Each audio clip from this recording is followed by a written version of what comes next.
check.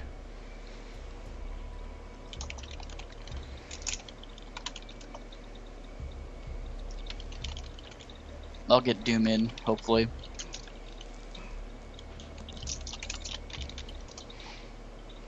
And I wrote on the forums, not that anyone really has been checking the live chat over there, but I let everyone know that it was going to be 4 p.m. today.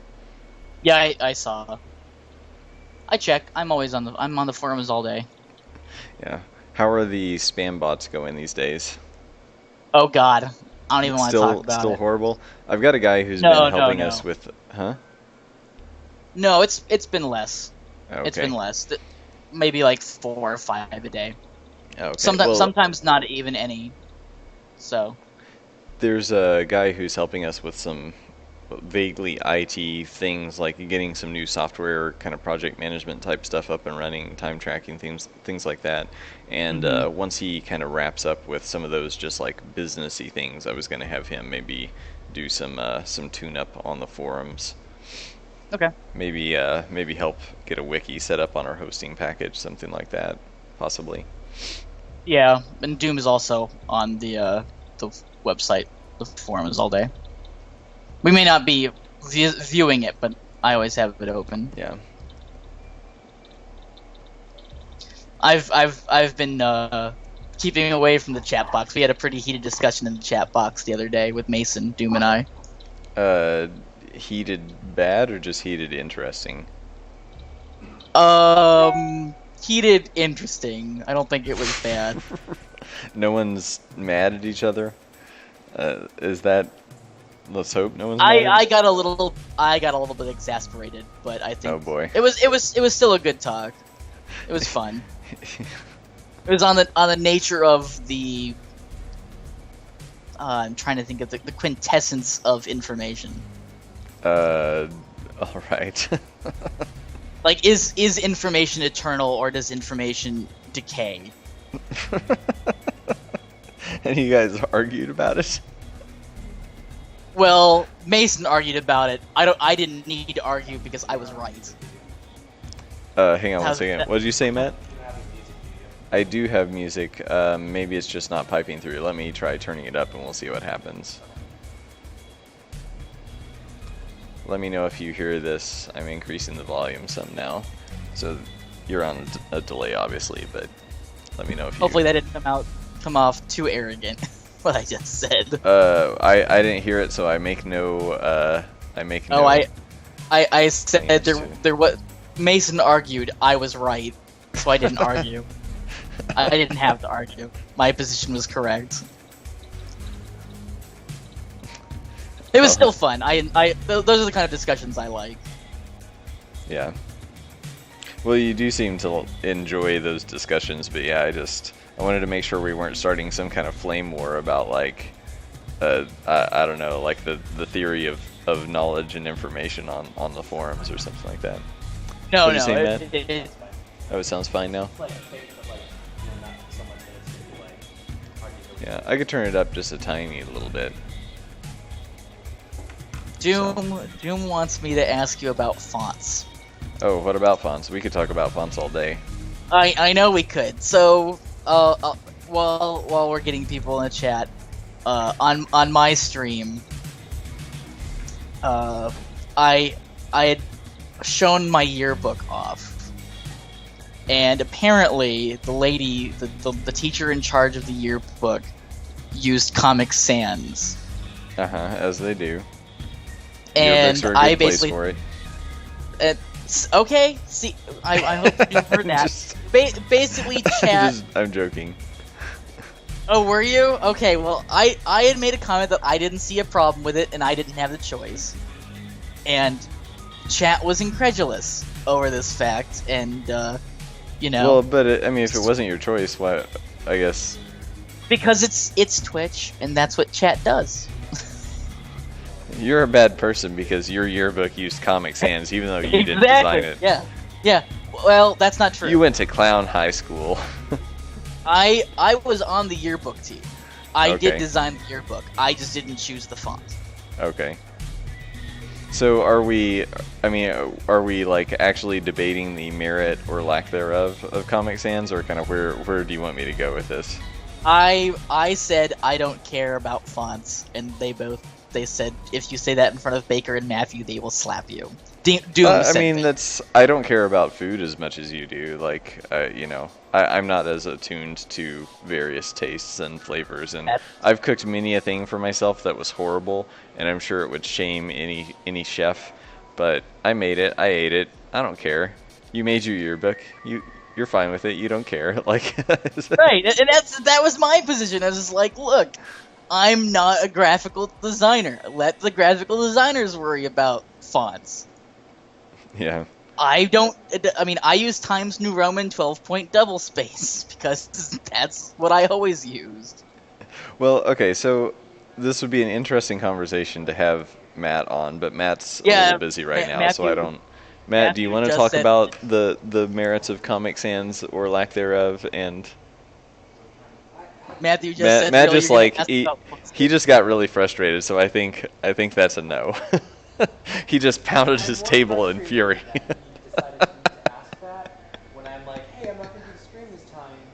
Yeah, Matt's like the 1 week I said I'm not gonna be on the stream is the week that we start talking about fonts. Yeah, I see him chastising me in chat. I apologize, Matthew. Doom told me I needed to ask. I did what I was asked. I'm a slave to the community. What can I say? So here's I will throw one little thing out there. Maybe we can talk about it next week when Matt isn't quite so busy. But I think there has to be a reason that so many people like Comic Sans or use it, or like I wonder, like, is it really true that anyone actually likes Comic Sans, or is it the one fun, in quotes, you know, giant scare quotes here, is it the one fun font that is default on a Windows system besides like WebDings or something like that? And then it makes me think like there's something to it that people like or don't dislike. And yes, it's untrained people, like people who, but it's kind of like, okay, so you were, before the stream started, you were talking about how you used to work at a McDonald's. I mean, what is your opinion of McDonald's food? Like, I think It's most people would, garbage. but would you say like there's anything there that tastes good or is addictive to you, or like? Oh sure. I mean, But you could see how people like it, right? well, here's the thing when it comes to like junk food. I have a deep-seated appreciation for crappy food that's bad for you. Because I think every bad hamburger you ever eat, whenever you eat a bad hamburger, you're not thinking about eating the bad hamburger. You're thinking about every good hamburger you've ever had. So bad food is just a gateway to reliving vicariously through the bad burger all the good food you've ever eaten. That's an interesting theory. I'm gonna have to say I'm not sure I agree, but I definitely see where you're coming from. And yeah, there are probably times where I was like super hungry or had no other option, and yeah, I'm eating like this not very good hamburger, but I'm just like so kind of like craving that it makes up somewhat for its badness. So yeah, I can kind of see that argument.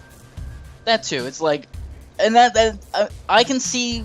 Well, I mean, in the case of McDonald's and in a lot of the fast food burgers, and food in general, they're engineered to be addictive. They're engineered to have enough salt and enough sugar that the body has a triggered response to want more of it. Mm-hmm. It's really quite nefarious and nasty when you know the inner workings of the companies themselves. Yeah, well, and I think everyone's like seems to be kind of aware of those things these days. You know, with what's the movie, like? Is it Food Inc?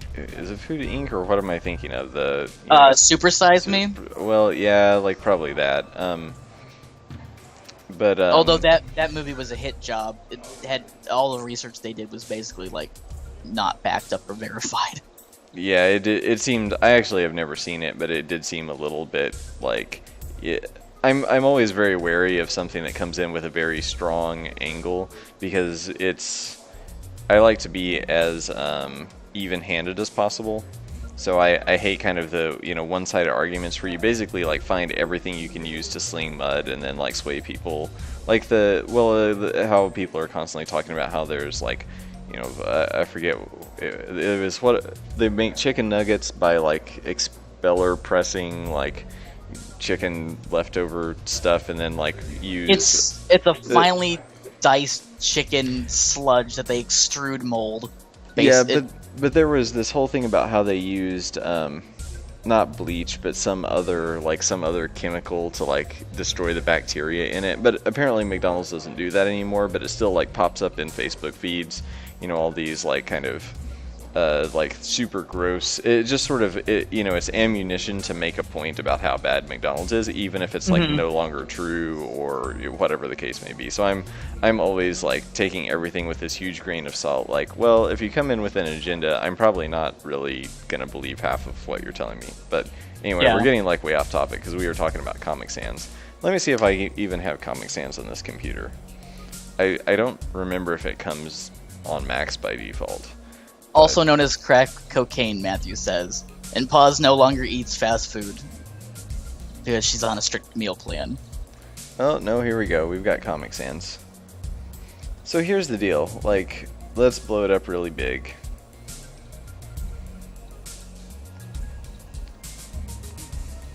Waiting for the stream to catch up.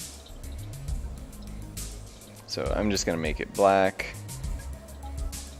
And then I'm going to do what's called Rasterizing, which basically makes it non-editable where I can't type anymore, but I can edit it in Photoshop now. So here's the deal. Okay, like there are a couple problems with this just from a font design standpoint, and we're like terribly derailing the stream, but I've had like a rough week, and I don't even care. We're just going to do whatever we want. There you go. It's my party, and I'll cry if I want to, and I'll redraw Comic Sans if I want to, and whatever else. So you guys can just deal with it. I don't know if anyone's even complaining, but no one's complaining. That okay. People like coming in. Although it seems like the stream is stalled. That might just be me. Well, OBS is still running, so I think it's probably okay. Okay. So, I'll be right back. I will be right back. Oh, okay. I will wait till he gets back, and then I will talk all about how I would fix Comic Sans but keep it fun or something.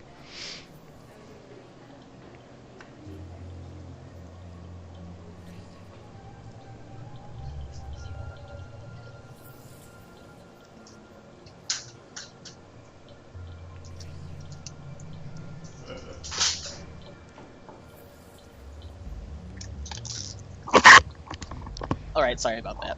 We see that you just got a pizza in the background there. Yes, I did. Speaking of horrible food that isn't good for you. Shitty fast food, yes.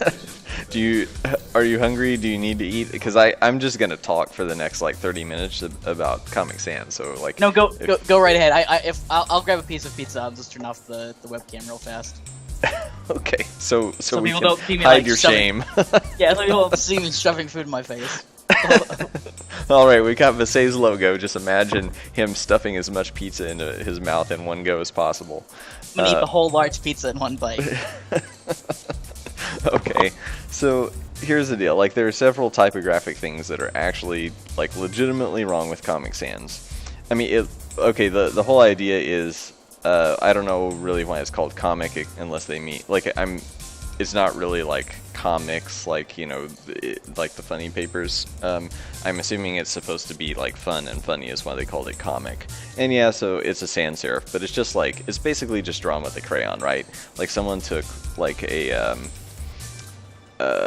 fixed width brush, and here I'm gonna turn off a setting here so I can simulate it, and they just drew change layers here. They just drew the font like this.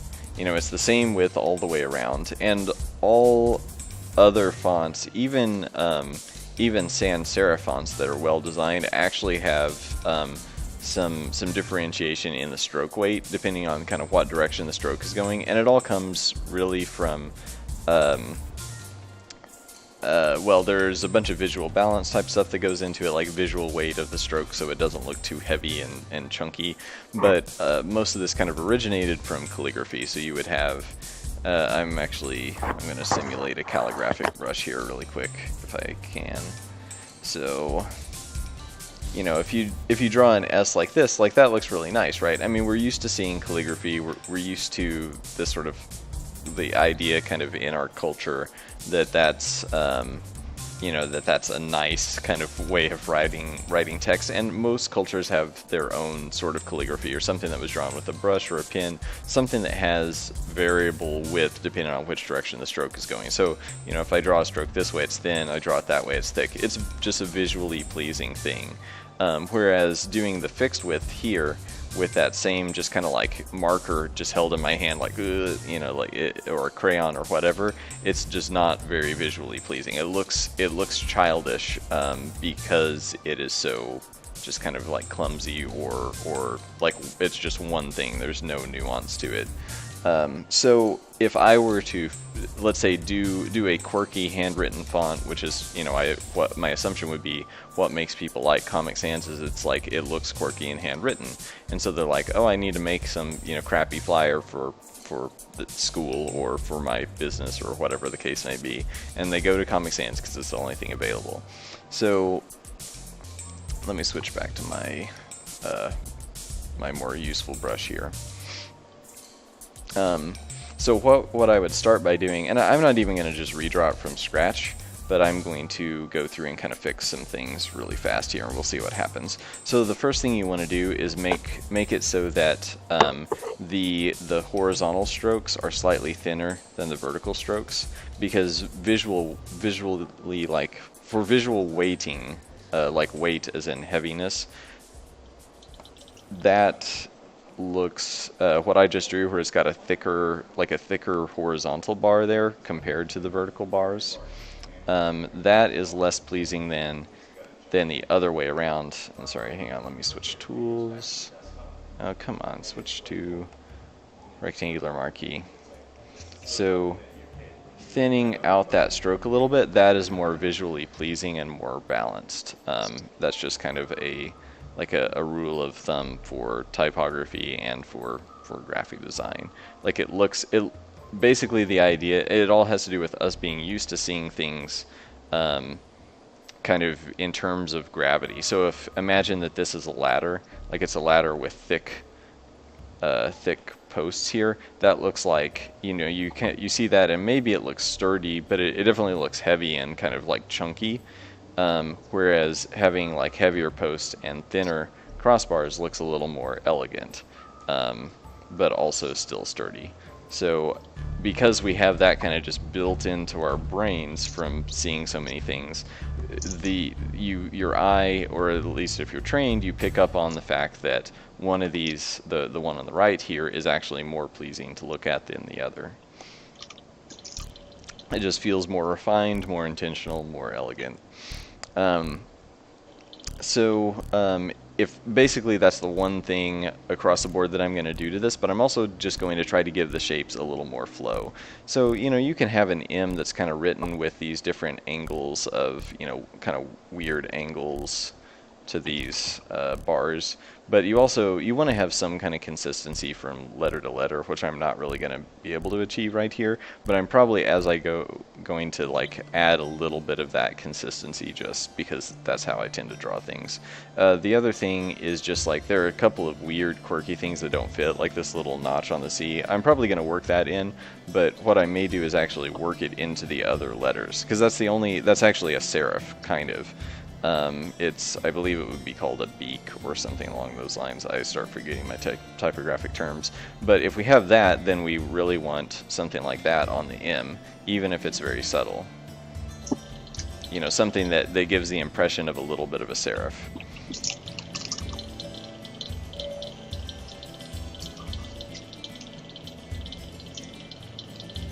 And I'm going to make the C a little less just goofy, a little more even. I'm giving these tips, so instead of just a straight kind of round tip where you can see that this was drawn with a circle right here, you know, that if you imagine this being built out of pieces, you can see the circle right there, and that looks kind of weird too. You want something a little more a little more nuanced, like it was drawn with a natural instrument. So I'm giving it this sort of, you know, this like a, I don't know, like almost like a bone sort of shape. So it's got this kind of more elegant curve to it. You know, looks like a joint or something like that in like a finger bone. Obviously the O, I mean the O is not, there's nothing too terrible or good about O's. They're just, you know, variations on ovals. So I'm just gonna erase a little on top and bottom to make it feel a little, you know, like fix that weight. And I've got to fix the weight a little bit on the C as well there. And I'm gonna give, I'm probably going to end up giving most of these strokes a bit of that bone sort of feel, so they're gonna be a little bit like this, because that just looks better than like a mechanical shape, like a cylindrical shape, like they have now. This angle here, it looks really dumb because it doesn't fit with anything else in the font. So just do that. And I'll even try to keep their kind of weird angles here, but make it look less like it was drawn by a 3-year-old.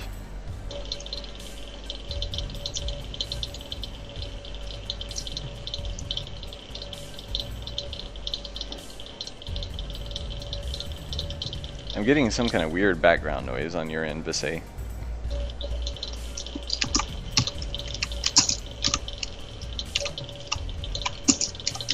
Can you hear me, Kyle? Maybe he turned his headphones off?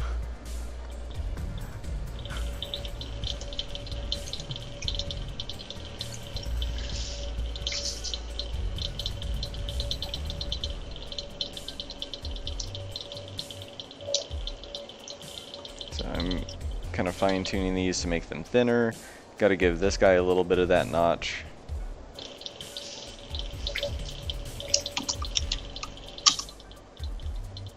And we don't want this to be a perfect circle either. Hey, are you back, Kyle? What is that noise? I'm gonna hang up for 1 second and call Kyle back because something weird is going on.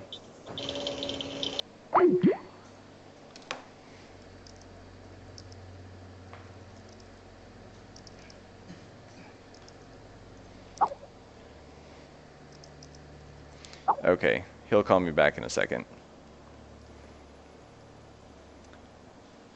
Now I feel all alone on the stream. It's so strange and quiet. I just hear this spooky Delver's Drop music.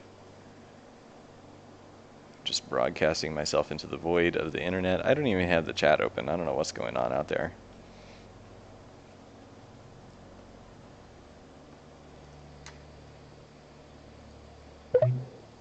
Did my stream or Skype just crash or something? Well, I was trying to message you or tell you there was some bizarre background noise, like some kind of vibrating noise in the background, and you weren't responding, so I wasn't sure if it was an error or if you were perhaps in the kitchen or something and weren't hearing me.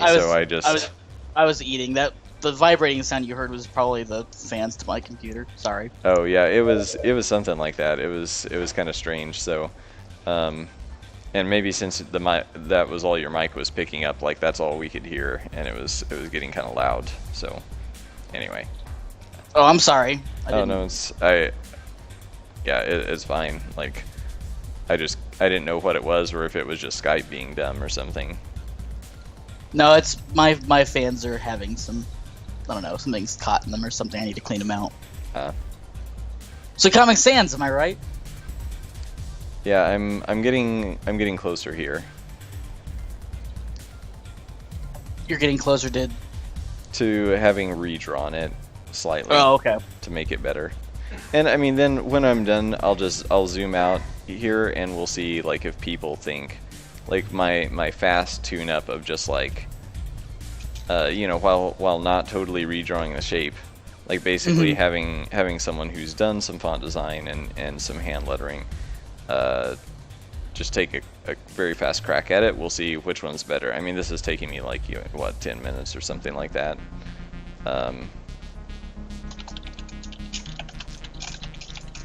So since I was eating pizza, Doom apparently likes corn on his pizza. Yeah, I mean, I could maybe see that with other things. Like, did we? I feel like we made fun of him for that a few weeks ago, right? Is that a thing? Tuna. Oh, tuna. Tuna is weird for me. Like hot tuna in anything like is just not a thing that I want to do. But also I don't like hot mayonnaise. Like there are a lot of there are several things that for me are like I will only eat cold. And that's Oh, see, I don't have a problem with hot mayo. I mean, I don't sometimes, but if there's too much of it, it just really... I think maybe it's one of those things where I got sick one time when I was a kid, and so it's just ingrained in my mind now, like, ooh, hot mayo makes me feel sick to my stomach a little bit, but it's probably just one of those, like, associative things. I can't eat like, I could eat warm, like, aioli or something like that, but just, like, every time I think of warm mayo, I think of some nasty, like, Big Mac sort of thing that I probably ate when I was 15 and felt sick afterward. Yeah, I can't eat or smell French onion soup. For the same reason? Yeah, I got really sick. I don't know if it was the flu or something, but the last thing I ate before having a real serious problem was French onion soup, so it just smells like vomit to me. Yeah, when I was a kid, I had mild pneumonia, but I was in the hospital for a few days. I was like in kindergarten, and they gave me some kind of medicine, and I didn't realize until I was an adult and started drinking that the medicine basically tasted like straight vodka. Oh, gee. I don't know what, I mean, I guess it just had a high alcohol content for whatever this medicine was or something like that, but I thought it was the most disgusting thing I had ever tasted as a kid, and so my mom put it in orange soda to help me take it, and from that point forward, I hated orange soda, like really anything flavored orange, or that kind of like artificial candy orange flavor. But specifically orange soda, I really hated. So, I mean, I did kind of so we've got Comic Sans here. I did give it a pretty different style. Like, I guess if we wanted to keep more of the like, just normal fun appeal, I probably shouldn't have tapered the ends as much there. Kept them a little more just rounded and warm. But, and so if you look at those two, hopefully I filed off some of the weirder eccentricities. I mean, it's still not a great font or anything, but I guess my whole hope in kind of like doing this exercise is that people would maybe be able to see some of like, okay, here's what you think about it. Like, if you wanted to design a font that was quirky and looked kind of handwritten, these are the nuanced things you would do to make it better than shitty old Comic Sans. See, I just don't understand. Yeah, but I mean, for you, it's like the difference between having like a little bit of the wrong spice in a soup versus exactly the right amount of the right spice, right? Right. Yeah, I get that. I do get that. I completely understand. The other thing is just if you were to print a whole book in Comic Sans or whatever, it would become difficult to read because really nice fonts that are designed for kind of written paragraphs or books, which we would just call like body fonts or text fonts, they have a lot of things kind of like very finely nuanced things built in to make them easy for the eye to kind of flow across long sentences. So anything that distracts from the flow and like stands out to your eye, which Comic Sans has a ton of them, it should just never be used for sentences. Like Comic Sans would be what we call a display font, which is, well, I mean, not that anyone would use it for this purpose, but it's basically made for like billboards. Like it's a quirky font. You would never set a book in it. It can be displayed big for like 2 to 5 words, because then you're not reading long lines of text. So it doesn't need to flow. You actually want some eccentricity just so it kind of looks interesting and memorable. But I don't know that Comic Sans definitely doesn't work as a body font, but works still does not work very well as a display font either. It's the most hated font there is, as far as I know. Well, but it only became hated in the last like however many years since people became aware of graphic design and the internet came of age and whatever else. It's definitely been fueled by the internet hate machine.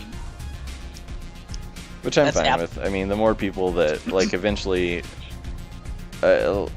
like I would hope that someday it just becomes kind of this, like, um, well, and I think Times New Roman is slowly becoming this way, but becoming an artifact of the '90s or whatever, because Windows switched over to Calibri and Cambria for its kind of default fonts. Because I mean, the more you look at a font, because I mean, Times New Roman became this way. Like you get into your first graphic design class, and they tell you don't use Times for anything.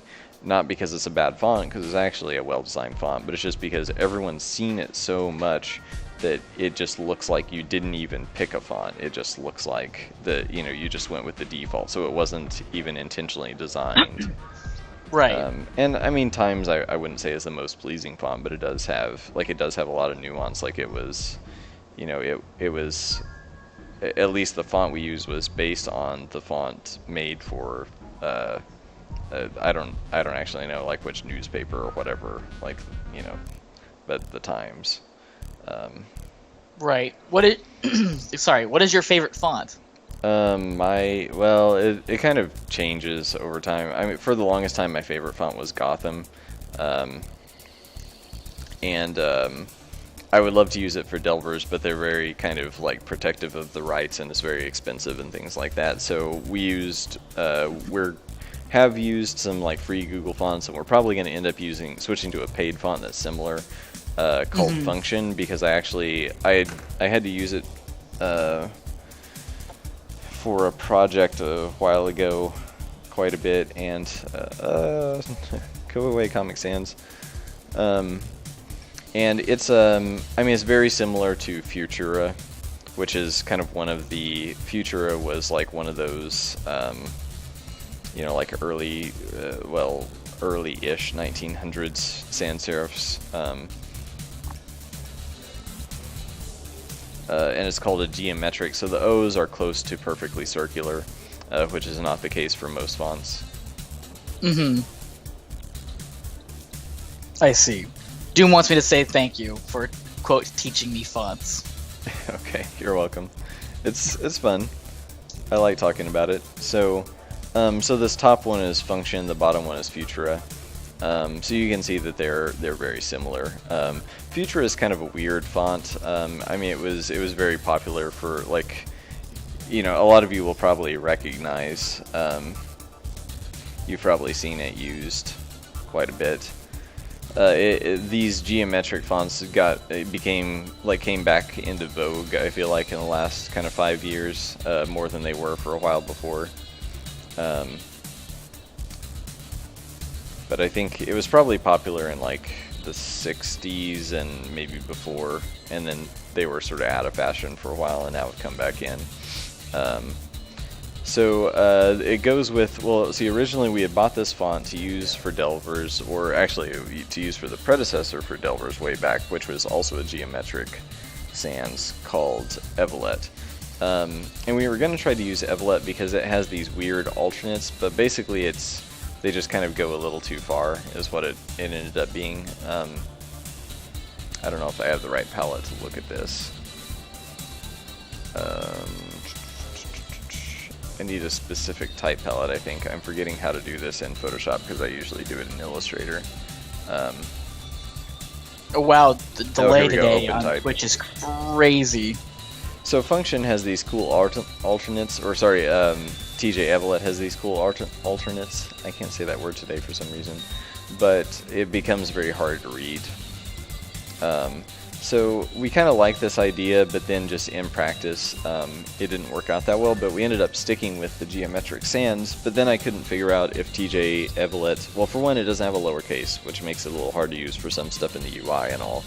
But then secondly, could not find out what it would cost to get the app license, because you have to have separate licenses for the desktop version of the font to use, like, to just use in Photoshop. Like, we have the desktop license for this font, so I can use it on my computer. But then you have to buy a web font if you want to use it on the website, and you have to buy an app version of the font license to use in an app, and those get super expensive. And so the reason we would probably go with Function is it's something like $300 or $500, I think, for several different weights to use in your app. And I don't know, people might remember, like, there was kind of this, like, huge Twitter discussion I had, like, a year ago when I started discovering how expensive it was going to be to license some fonts. And I really wanted to go with an independent, like a smaller independent type design studio, but it just turned out like basically some places asked for what essentially amount to royalties for font use, and it just like, I mean, we've already got like, you know, some investors and things like that involved, and so we've got money getting split a bunch of different ways when the game is released, and adding one more piece to that puzzle for a font that we could theoretically use like a free Google font, like it's, I mean, at the end of the day, as much as I would like the nicest typography ever, there are certain pragmatic concerns that have to be addressed for just money and convenience and all that. Because I don't want to track for the next 10 years how much money Delvers makes and send like pennies to a font development house. So it's more hassle than it's worth. But yeah, so Function has just kind of like a one-time licensing fee to use it. But you can tell like all these fonts are pretty similar, and once you put them in the UI, like the average person isn't going to notice as much. And also Function has upper and lower case, so that makes it slightly more usable than TJ Evelett. And I think it has a few more weights as well. So right, makes sense. Yeah. So anyway, there's our font lesson for the day. So Elements, am I right? Yeah, something like that. Long week, guys. Yeah, that was a fun diversion. Being told Twitch is fucking up, but I imagine they're doing E3 coverage and stuff. Oh geez, I forgot. So I guess E3 just started, huh? Probably. And there is a Dota summit, I guess. Oof. Well, I'm okay with keeping it short today anyway, so we can wrap up at 5 because I'm pretty exhausted from this week. It's just been, well, actually from the last whole month or so. Yeah, no, I totally understand. We can keep it to an hour. We are getting throttled pretty hardcore. So I've been thinking it would be cool to give, so we talked about like the gears and cogs and stuff for the effects and magic and so on for Arcane, which I think makes it really cool and different compared to most other games that, you know, some of them do kind of like lightning or just like pure energy, but making this sort of like, it's, you know, like machinery or kind of like the, it's a nice way to sneak kind of science-y stuff into Delvers while keeping it still kind of in the fantasy genre. So anything, like I'm imagining these arcane, well, the arcanists or whatever you happen to call them, like these kind of arcane wizards or whatever, like, you know, having their giant, like these big tables of like experimental test tubes and Bunsen burners and things like that, all kind of running arcane experiments or methodologies or whatever. And so I was also thinking then, like, well, we could have these like tubes as kind of part of these effects or part of the magic, you know, these things that basically anything that looks like kind of an artificial scientific means of producing magic, which I think also fits with the moon god who sort of invented the arcane element, or at least kind of, you know, brought it to bear in the universe. You know, he as this sort of inventor, tinkerer, god of sorts, who also doesn't really care much for the kind of rules that the other gods and the pillars have set forth, that doing these kind of like artificial experiments really fits very nicely with him, and having this totally different kind of acidic green color and these tubes and gears and everything for this arcane magic, I feel like just it fit the whole picture together for me really well. So I can't remember, I think you or maybe it was Doom or someone on one of the streams suggested doing gears, I feel like, for one of the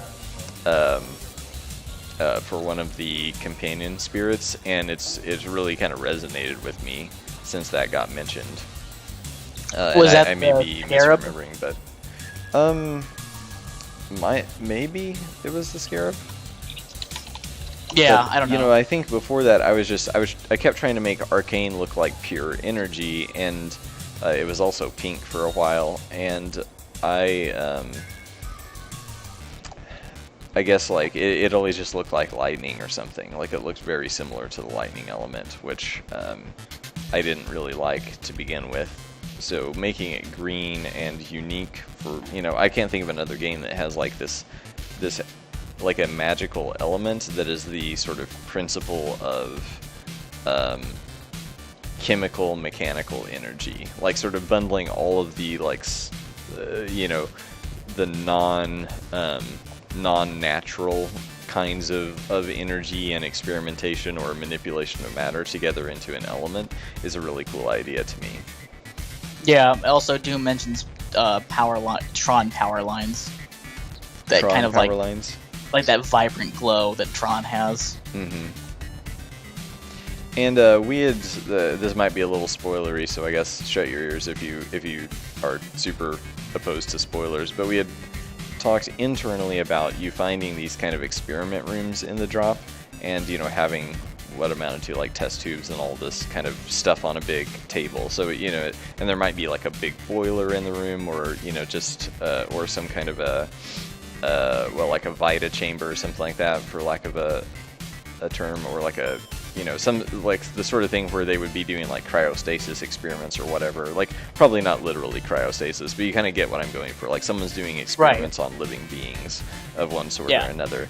And this having these like this green glow to all of that, and implementing these arcane magics kind of as part of that experimental like science room, mad scientist room, I think is a really cool idea. And again, like, just something that isn't really, you don't really see in fantasy that, at least that I can think of. Right. Doom says that was the scarab that prompted the gear talk. It was what? It was the scarab that prompted the gear talk. He says clockroach. Yeah. Which it's not a clockroach, but I like that name. I like that portmanteau. I think I actually do have a name for it. For the scarab? Yeah, I have it on the thing that we were talking about earlier. Let me pull that up. So, but I'm also just imagining, like, if you do arcane magic, you shoot like an arcane bolt. I kind of imagine this like, it'll be hard to pull off for us just because of our animation software and everything, but this like transformer kind of like bolt of energy that's just like machinery and stuff morphing into different things and sort of spraying oil or steam or something like that. Right. The scarab's name is Khepri. Yeah, we pulled that from mythology somewhere, right? Yeah, it's Egyptian mythology. Yeah. I think we pulled all of them so far, except the lawn flamingo. That one's not necessarily mythology. Well, did we never come up with a name for it? No, I just have it written down as lawn flamingo. Okay, because I thought we had found some name for it, or at least we tossed them around. Yeah, I didn't remember if we had. That's New Age mythology. That's That's suburban Americana mythology. It's I guess the thing with stuff like that is it's usually funnier to me if we actually found like a flamingo god or a flamingo goddess or something from some random mythology, and then it happens to be this lawn ornament. It makes like it gives it a reason to be there, but it's also like super kind of just cheeky humor as well. There's some in Peru. I googled it. I'll find something and I'll throw it.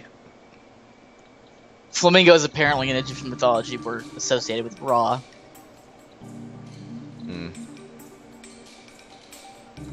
Yeah, I guess I don't really know where all flamingos exist in the world. I know that they're I thought they were indigenous to South America.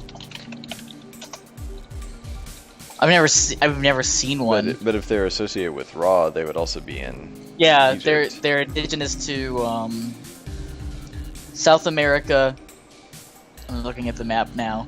Apparently, some in Florida. I've never seen them in Florida. Yeah, I thought they were in Florida too.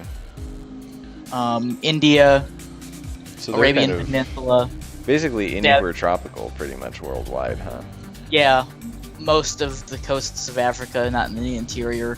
and along the Mediterranean and Spain and a little bit of Italy, Sicily. Hmm. Yeah, they've Interesting. got a pretty big global distribution. I've seen herons. I don't know if they're in the same. Yeah, I've seen herons in Missouri. Or at least I assume that they're herons, and maybe they could be something that just looks very similar. And I just don't know my birds well enough to know. Great blue herons. I've seen plenty Yeah. of those. Yeah, I think that's what we have in Missouri too. Yeah, they migrate down there for sure.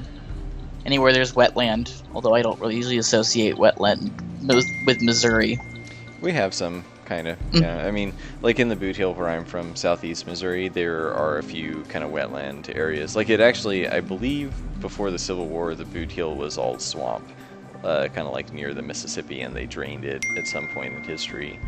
And it's a little hillier. Well, I guess it's pretty hilly in the Springfield area because we're in the Ozarks, which are, well, they call them the Ozark Mountains. They aren't really mountains exactly, more just like really large, kind of steep hills in places. As you get closer to Arkansas, there are a bunch of rivers and stuff that kind of cut the land up, but it's Yeah. more like gently rolling with some random wetlands in southeast Missouri, and there are some rivers and stuff that kind of create that too. But yeah, Yeah, I've been to the wetlands in Arkansas. what They have a what lot. region is that in? Because I guess I don't really know my Arkansas It's geography that well. it's close to Little Rock. They've got a lot of like Okay. low-laying land between the I get that they're mountains. They're not really mountains either, Yeah, comparatively. I mean that's probably all part of the Ozarks, Mhm. the mountains in Arkansas. So I would guess like probably the Boot Hill is pretty similar to just landscape-wise to Little Rock. Like they're not terribly far from each other. Yeah, Little Rock's a nice town. It's very Yeah, small. I think my cousins lived there when I was a kid. So I've been. It's just been so long I don't remember. Their airport is tiny. It's the size of like Akron Canton Airport. Like has 8 terminals. Mm. Yeah, that's pretty much Springfield's, except that we might even have less terminals or fewer. Do you have an terminals, I airport in should say. Springfield? Yes, we do. That's impressive. Yeah. Although Flagstaff has an airport and it has 2 terminals. Only flies from Phoenix. You can only get a flight from Phoenix. So a 2-hour flight, or a Yeah. 2-hour drive. So I think it's like a 30-minute flight at most. In little like 6-seater planes. Speaking of technology, no airports in Delvers Drop. No. Would there be flying machines? You know the answer to that, don't you? I do.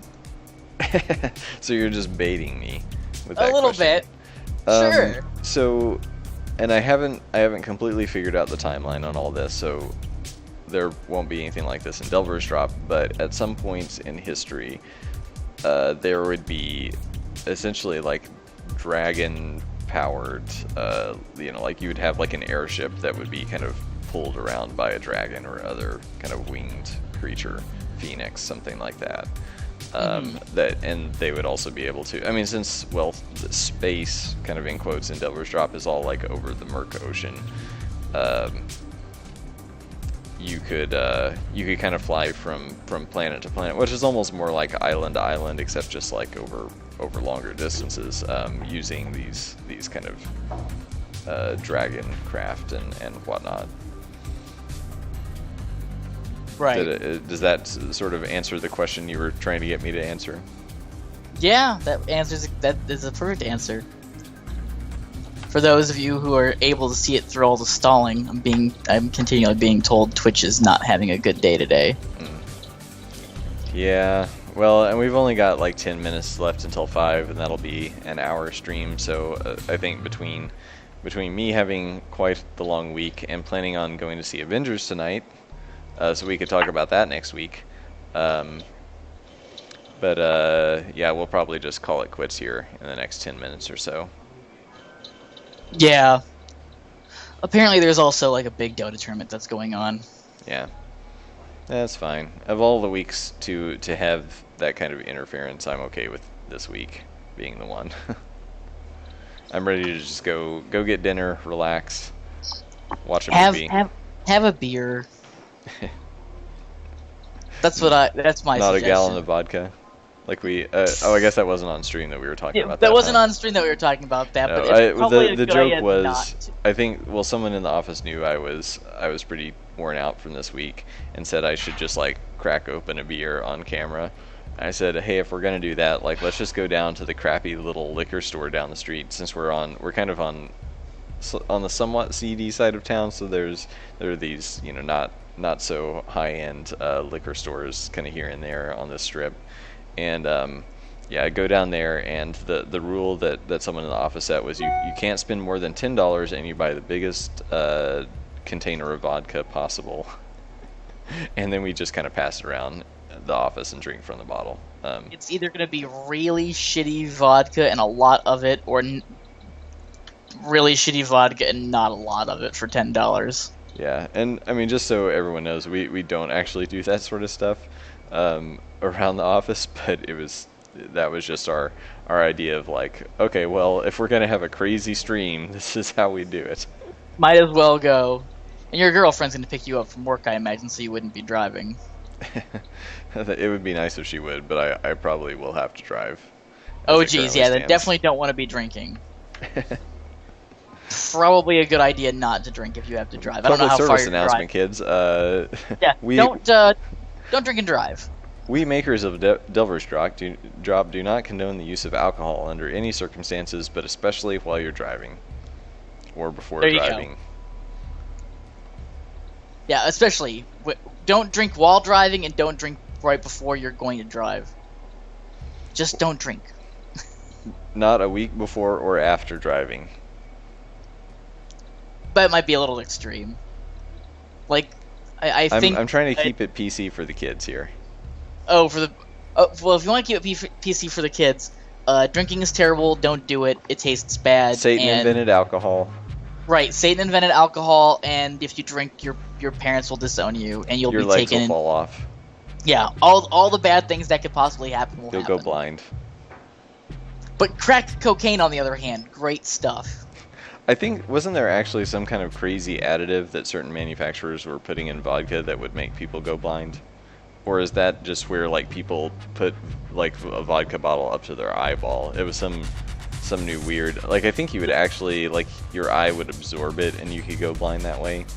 I've never done that. That seems I'm sure there are people who have tried to drink alcohol through orifices that liquid isn't supposed to be through. I know for a long time. that anything abnormal is not supposed to be. Yeah, I know that for a while people were soaking tampons in alcohol. Oh, I had heard about that. And public service announcement for that: don't do that shit either, because you will seriously die from it. I don't know if I've ever seen someone drink vodka with their eye. I would really be curious as to how that would work. I think it was a fad for a while. Like, I don't know how, like, it seems like your eye wouldn't absorb it that fast, but maybe it did, or maybe it was just like a dare, like how long can you stick this, thing to your eyeball and feel it burn or something. I don't know, but then like people were going blind, so yeah, soaking your eye in liquor is probably a bad idea. I know a lot of the people who are like, oh well, if you drink you'll go blind, has a lot to do with like the way moonshine is distilled and made. Because a lot of the times people use car parts, like the copper, copper piping and stuff like that not from cars, obviously, but piping from cars and engine blocks from cars. And sometimes they don't flush them well enough. Like they'll get copper piping that's used. Yeah, so you might be drinking something that used to contain antifreeze. Right. A lot of the problems with moonshine is, especially when they use car parts, is this used to have oil and antifreeze. And if it was industrial piping, it contains lead that would be leached into it. Yeah. And since you're concentrating it, the heavy metals and stuff aren't going to boil out. So basically, you're just making like a death slurry. Yeah. Jeez. So yeah, and that's that's why it's legal. So, and then obviously Prohibition era 1920s, people were making whiskey in their bathtubs and made their own stills and stuff. So that was pretty prevalent. Nowadays, home brewing is there's laws for it. I've been curious and interested in making alcohol, so I've done the research. And it varies state to state. Who have brewed stuff at home. Yeah, there's a limit on the percentage of alcohol you can have in a bottle or whatever you're making for it to be able to be sold. Yeah. But as far as I know, anything above 15% is just outlawed entirely. But you can't sell it if it's above 10%. So I think, at least that's what it is in Arizona. Unless you have a license to make alcohol or something like that. Right. If you're a business, the laws are different. But if you are you are legally allowed to make alcohol without a license on your property under certain guidelines, depending on the state that you live in. Interesting. I didn't realize that there would be a limit to, because you would. Yeah, I mean, I guess maybe it is to prevent people from making some kind of crazy car part moonshine. Yeah, apparently. But it does seem kind of strange to limit the amount of alcohol content. It's just that way so that people aren't making moonshine. Yeah. And Paz was allowed to drink as much as she liked as long as she could drink at home. That's how my parents were. Until I got to be an adult, I really didn't like the taste of alcohol. I think alcohol is kind of an acquired taste. It's one that you kind of everyone's like, oh, I don't like beer. It's like, well, what beer did you try? Oh, I tried Guinness. Have you ever tried beer before? Then no. It's like you're going with one of the darkest, thickest beers there is, and judging all beers on that. I think there's a gradient. Like, start with a weak, light beer, and then explore that area, and find a style that you like, and then if you are interested in trying other beers, go to the next step darker. Go blonde, brown, black, and find what you want. And especially because usually the way it works with alcohol is the darker a beer is, the higher the alcohol content it is. It's not necessarily the case, but more often than not, it is. Like IPAs are usually less alcoholic than stouts. So, just find your threshold. And you can't really drink beer, which is a shame. Oh, well, I'm not that sensitive to wheat. Oh, okay. They also make gluten-free beers. They do that. I haven't tried... that's not true. I have tried one gluten-free beer. I've tried... all the Angry Orchard ciders are gluten-free. Mm-hmm. As far as I know. And I'm a big fan of those. Been drinking a lot of ciders over beers lately. I don't know why, probably because it's sweeter. But there's a lot of independent breweries here in Arizona and in Phoenix specifically. So I get to try all the microbrew stuff. So they're cheap. Yeah. It's like, do you want to spend $9 for a case of Blue Moon, or do you want $4 for this stuff that tastes exactly the same and was made down the street? And it doesn't taste like Budweiser. I'll go with that. Well, we're drawing up on our hour mark. Since we now talked about alcohol, specifically moonshine, and drinking vodka in the office or not, as it were, and Comic Sans. Yeah, and we've talked about fonts, and also... We might as well have been drunk this week for as much as we meandered. Yeah, but people seem to like it through all the hassle that Twitch is having. Yeah, hopefully we'll have a better sort of stream connection and just more focused stream in general next week when I'm not loopy as a bat. Walking zombie. Here's a question for you before we call it quits. Please don't tell me it's like on the quintessence of information. No, I'll spare you that, Baker. Okay. Especially because I don't want to get into that conversation ever again. But what server are you based out of? Do you know? Does what Twitch server? Yeah, does OBS allow you to pick that? Oh, I don't think it allows me to pick. I have not looked You might want recently. to look into that because one of the problems might be, and this is just hypothetically speaking, um, it may be basing you out of somewhere so far away that might be another Yeah. issue for the connectivity. Because when I was streaming before I figured out how to get XSplit to let me mess around with stuff, Mm-hmm. I was being based out of Tokyo, Japan, Yeah. and there's a lot more servers closer Twitch, to where get I your shit am. together. Yeah. So Or I OBS now or go through whatever. like central. I either go through Central Texas, which you should probably be able to pick up on, or Los Angeles, which you probably wouldn't want to do. But there's definitely server hubs closer to you. Mm-hmm. Okay, well, we'll check into it. And I keep meaning to switch to the PC, but Nathan's been using my PC here in the office, so I don't want to